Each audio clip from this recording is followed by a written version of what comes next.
Are you looking for the best smartwatches but don't know which one to choose because of the different options that are available? In this video I will show you the top 5 best smartwatches. Through extensive research and testing, I've put together a list of options that'll meet the needs of different types of buyers, so whether it's price, performance or its particular use, we've got you covered. For more information on the products, I've included links in the description box down below. Like the video, comment and don't forget to subscribe. Now let's get started. Number 5. FitBit Versa 3. Fitbit is a household brand when it comes to health and fitness tracking, and the Versa 3 is the best option for casual users looking for a fitness tracker with basic smartwatch functionality. Based on our experience using it, we were impressed by how many features Fitbit managed to cram into the tiny square chassis, despite the Versa 3 costing nearly a third of the Garmin Fenix 7. For starters, the watch is incredibly comfortable to wear even when exercising. The slim, almost Apple Watch SE-sized frame gives it a fashionable and discreet look that lets our reviewer comfortably wear it while out of the gym and at smart casual work events. Based on our experience, it's only up close that most people will notice it's not an Apple Watch due to the slightly larger bezel surrounding the screen. Despite its low cost, the wearable does have a few pluses we've not seen on many other wearables at this price. For starters, there's an inbuilt GPS chip and SpO2 sensor. These let the watch offer reliable fitness tracking without the need to lug your phone along, as you have to on many other affordable wearables, such as the Garmin Smrat 5 we reviewed earlier this month. The SpO2 sensor also lets it track your blood oxygen to gauge performance improvements. Battery life is another thing Fitbit does really well, far better than Apple or Samsung. Like the Versa 2 before it, the Versa 3 offers up to 6 days of use on a full charge, with the display set at normal brightness and the GPS being used no more than 2 to 3 times a week. The more you use the GPS, though, the quicker the battery drains. We measured a roughly 8% drop for 30 minutes of GPS use. Keeping the screen always on, though, drains the battery significantly, giving you no more than 2 days on a full charge. And if you use the GPS combined with the always-on display, you'll need to charge the battery every.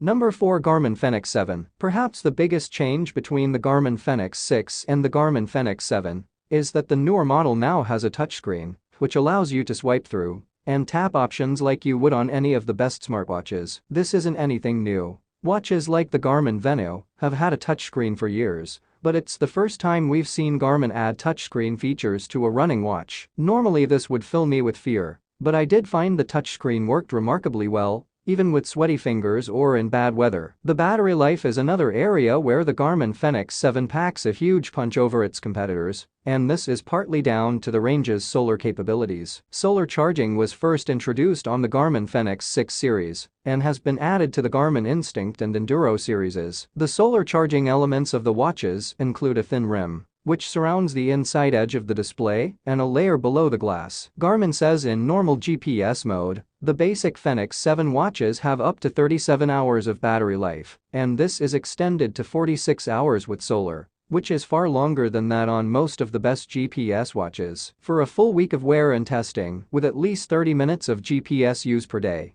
I found I only needed to charge the watch once, and the watch went from 5% to fully charged in a couple of hours. The charger is the same as that used in most newer Garmin watches. Arguably, the most important element of any sports watch is its ability to track your heart rate, sleep, stress, and sporting activities. Starting with heart rate, the Garmin Fenix 7 has Garmin's Elevate V4 sensor, which we first saw in the Garmin Venu 2. But is now available in a number of other watches in the line. The sensor monitors heart rate, as well as blood oxygen levels. The sensor on the back flashes green when it's measuring heart rate, and red when it's measuring blood oxygen.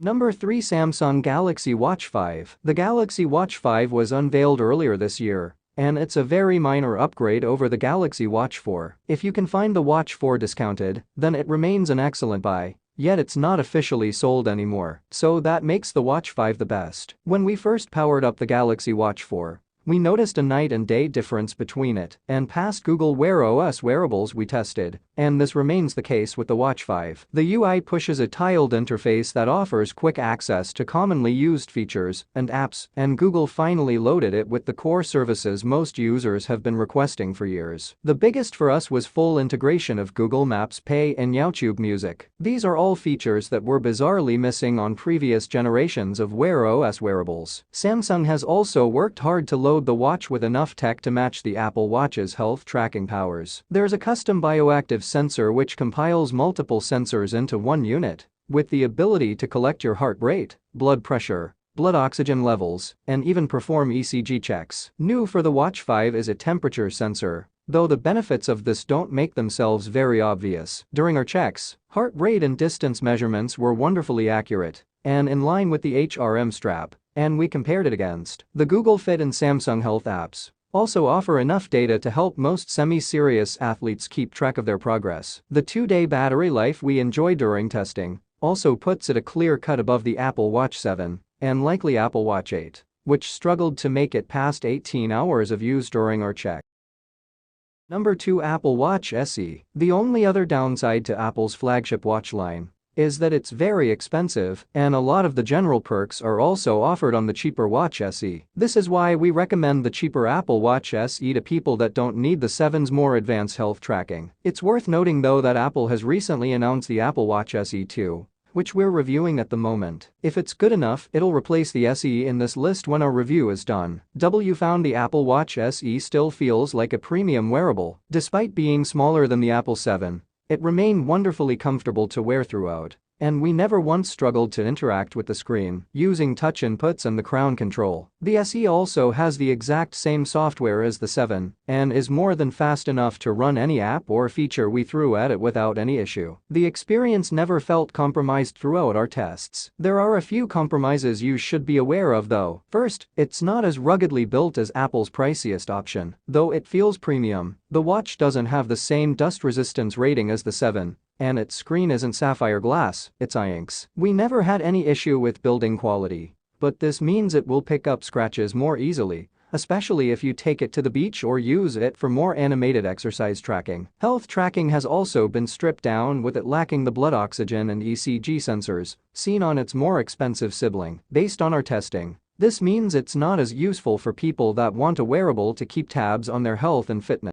Number 1. Apple Watch Series 7. If money is no object, you own an iPhone, and you want the best smartwatch experience possible, then the Apple Watch 7 is the wearable to get. There's also the Apple Watch 8, which we're in the process of reviewing, though until we've fully tested it, we won't know how well it compares to the outgoing model. During testing, we found it to be easily the best smartwatch on the market, featuring a significantly more developed application library than the competing Samsung Galaxy Watch 4, which is its closest Google Wear OS rival. The watch retains the same pebble-shaped square screen design as its predecessors, which uses a mix of touch inputs and a physical watch crown on the right side to navigate its menus. The stellar app offering, which included every fitness app we searched for, Spotify local music playback, and of course more custom watch faces than anyone could want, plus its large OLED screen, makes it a pleasure to use. The Watch 7 also comes with a solid selection of health and fitness tracking features. These include the ECG heart rate scanner and blood oxygen sensor, which aims to alert you of any potential health problems based on the biometric data it collects, and fall detection. The latter is a feature designed for older or vulnerable wearers that lets the Watch 7 push an alert to emergency contacts if it detects its user has fallen over. The only downside is that it's very expensive, and while we found its fitness and distance tracking services are more than good enough for most runners and gym goers, its battery life is still a little short. During testing, we never got more than 18 hours of use out of the device, even with battery-saving features like variable refresh rate in the mix. Running with the GPS while listening to Spotify also puts a massive drain on the battery, meaning you will need to charge it daily or multiple times a week if you're a heavy user or regular. If you guys liked this video or found this video helpful, then please like the video. If you have any questions, you can ask in a comment. All the above product links are in the given description. If you are new, then subscribe to this channel, press the bell button so that you can get notification of new videos.